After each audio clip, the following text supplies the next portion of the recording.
Jesse Lingard to Rangers, would it make sense? Would they align with what Rangers need right now? He's just listed his team in South Korea and is on a free, obviously.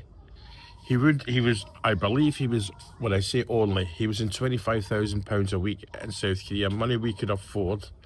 He's 32.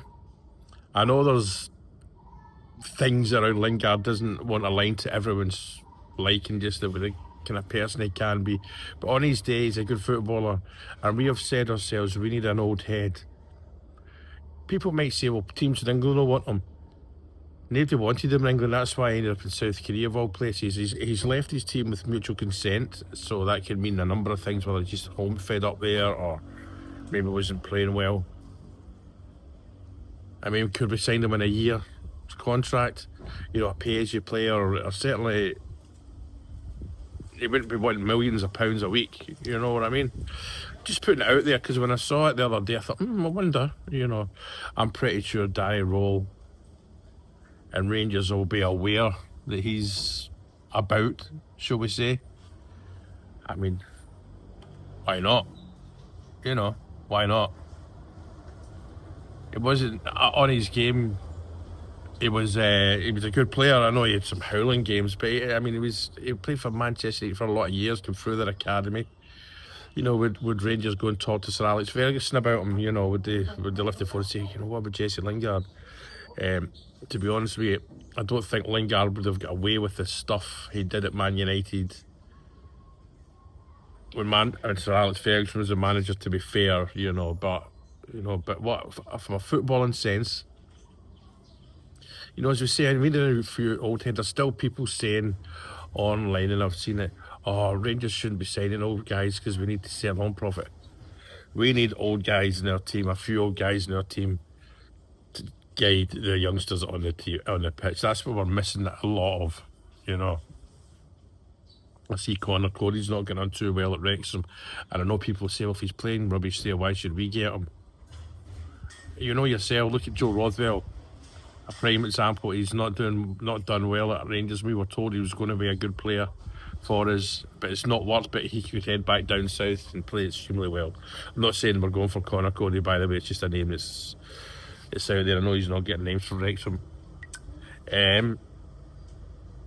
Yeah, but we do need older heads. But the thing is about Jesse Lingard, is he mature enough to be that older head? But, you know, on the pitch, you know, he could get his goals, he could set up goals, because when he played well, that was a good football player.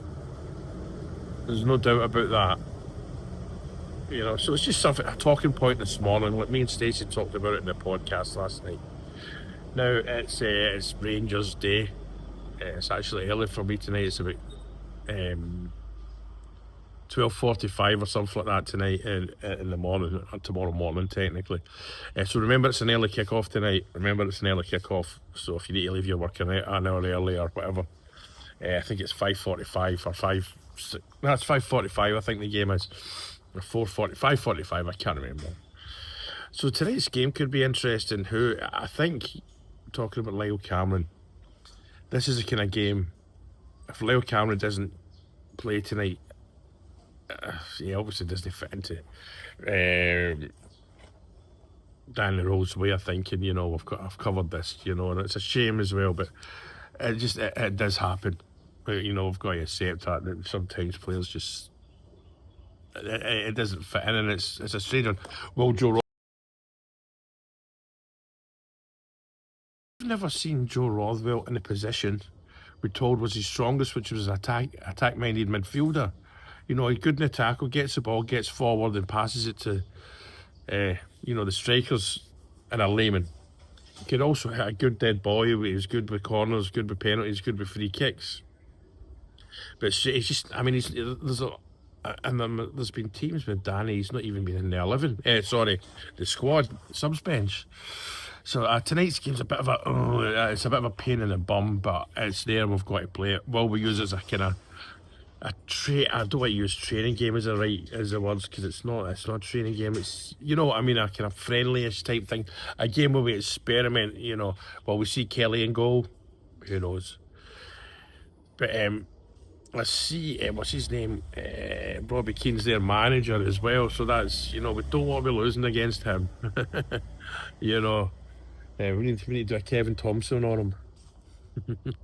If Kevin Thompson tackled like he did Robbie Keane that Rangers Celtic game, I think he's a straight red. But you certainly put him in his place. So I'm looking for, the thing is, I'm looking forward to the game tonight, and I say it's a bit more respectable time for me, which is fine. And as usual, I will go live about 90 minutes before. Stacey should be on, hopefully John will be on, and there's a couple of new guys who've messaged me who might try. It's a weird time though, because people are still at work or maybe travelling backwards and forwards from work, or it's at that time, it's a kind of weird time, people are at the dinner and stuff like that. I'll certainly be on in waffle. But I'm looking forward to it. And then there's obviously the Hibs game on Monday. Again, remember it's Monday, the Hibs game, because there's a cup final at Hampden on and Sunday, so obviously we can't be playing in Glasgow the same time as the Morlocks. What's that time? That's 7:30 and people get the music blaring already. But aye, that stat I put up last night, yesterday, well, it's not yesterday, it was 7:30 in the morning. The last 10 games Rangers are top of the league. Our form is the best in the country at the moment, so that's something that I'm walking about with in my head, and it's a good place to be. Would rather be there than not there, to put it in a lane. But it'll be an interesting game tonight. A game, and it goes without saying we want to win, but it's I think at this stage with these kind of games, it's coming through without injuries. Diamandi's not going to the African nations, which I know he's not that good, but I'm kind of glad he has it purely for squad size. That's what I'm thinking. And it's yeah. So Rangers Day. Thinking about Jesse Lingard, I know when you first read that, you went, Lingard, away you go, yeah, so and so, and rightly so, because most of my stuff is rubbish. But free, we could offer him a decent contract that suits us, because he wouldn't be on megabucks. He's closer to home. I know he's been done for drunk driving and all that in Manchester recently, and he's Lamborghini or whatever. Could he be a good addition to us? But I know it's one of them. Why are we giving these old English players a retirement? But we would be attractive to him as well. At 32, there's still football in him. He could come up here knowing he's probably going to win silverware, be in Europe. Something to think about. And I know there were comparisons to what's his name, the Welsh fella that came and he missed the penalty. But and I had his name. I've forgotten his name, but you know who I mean. But you can't. I think it's unfair to compare players to any other player. We're all individuals. You don't get compared to somebody else when you start a new job. Just because you came from X company, it doesn't mean you're. And the person that came before you wasn't very good. That's not how it works, and it's the same in football. It's wrong to compare. But something else that was the other one. Something like we say we'll strengthen in January, and we will. The thing is, so Hearts and so will the Morlocks, because I'm pretty sure the nonce that came into Mr. Nonce that came in to manage that team, he will have been given promises about funds in January and in the summer. And the Hearts owner as well, he will know this is a once in a generation, 10 generations chance to win the league. So, and he's got money, he will certainly make Hearts stronger in the January window. So that's something we do need to remember. But the thing is, our upgrades, that's the thing though, they both of those, well, maybe not so much Hearts, but certainly the wee team in Glasgow, they're a pretty strong team, well, stronger than us anyway. But that's the thing. Danny Rose came in with he's got much lesser talented players than them, and he's managed to get a tune out of his. And we've seen that league. The last 10 games we're top of that last 10 games league. And I know in reality it means nothing in the grand scale of things, but at the same time it does. It proves progression.